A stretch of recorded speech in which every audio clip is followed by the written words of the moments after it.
महिला के खिलाफ व्यक्तिगत भद्दी और भोंदी टिप्पणी कर ही नहीं सकती हूँ। मैं इसकी घोर विरोधी हूँ। It is very unfortunate that a woman is using such derogatory language against another woman.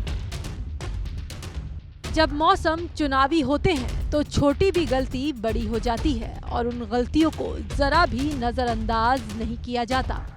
ऐसी ही गलती हुई है मोहब्बत की दुकान चलाने वाली पार्टी की वरिष्ठ नेता सुप्रिया श्रीनेत से, जिनके एक विवादित पोस्ट ने हिमाचल से लेकर दिल्ली तक की सियासत में भूचाल ला दिया है।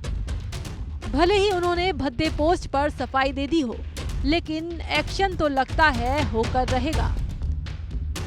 राष्ट्रीय महिला आयोग ने कांग्रेस नेता सुप्रिया श्रीनेत की टिप्पणी की कड़ी निंदा की है। एनसीडब्ल्यू प्रमुख रेखा शर्मा ने मामले को गंभीरता से लेते हुए कहा कि हमने चुनाव आयोग से पार्टी और नेता के खिलाफ कड़ी कार्रवाई करने को कहा है। साथ ही उन्होंने उम्मीद जताई है कि सोनिया गांधी भी कार्रवाई करेंगी।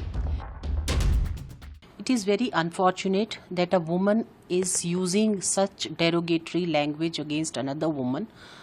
I have taken it very seriously. NCW has taken it very seriously. We have written to the Election Commission to take stringent action against the party and also against this leader. So I hope that Sonia ji is listening and she will take action against both of them. इधर महिला आयोग ने कार्रवाई की बात की, उधर Kangana Ranaut BJP के राष्ट्रीय अध्यक्ष जेपी नड्डा से मिलने पहुंच गई। नड्डा से इस सिलसिले में मुलाकात करने से पहले मंडी से बीजेपी प्रत्याशी ने सुप्रिया श्रीनेत के विवादित पोस्ट पर अफसोस जताया।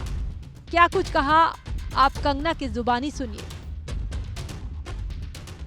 सबसे ज्यादा जो मुझे दुख हुआ है वो जो मंडी जिसे छोटा काशी कहा जाता है, पूरे विश्व में छोटे काशी के नाम से प्रसिद्ध है, जहाँ पे ऋषि पराशर से लेकर ऋषि मार्कंडेय जी ने तपस्या की है, उसके बारे में इतनी भद्दी टिप्पणी, तो हम सब मंडी वासी जो हैं वो बहुत ही कष्ट हमें हुआ है इस चीज को लेकर।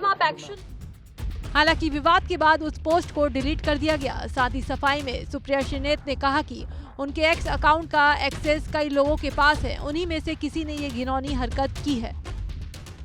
मेरे फेसबुक और इंस्टाग्राम अकाउंट का एक्सेस कई लोगों के पास है, उसमें से किसी एक व्यक्ति ने आज एक बेहद घृणित और आपत्तिजनक पोस्ट की।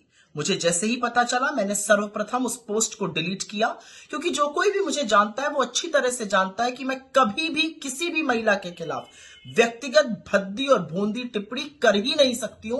मैं इसकी घोर विरोधी हूं। भाई तीर तो कमान से निकल गया है। अब सुप्रिया श्रीनेत जितनी भी सफाई क्यों न दे दें, लेकिन कंगना और बीजेपी तो मानने को तैयार ही नहीं है। चुनावी माहौल के बीच विवाद थमेगा नहीं, बल्कि और परवान चढ़ेगा। बीजेपी नेता तो अब सुप्रिया श्रीनेत के इस्तीफे पर अड़ गए हैं। बहरहाल अब देखना यह है कि क्या सुप्रिया श्रीनेत पर एक्शन होगा, और होगा तो क्या होगा, और वो एक्शन लेगा कौन, कांग्रेस या फिर खुद चुनाव आयोग।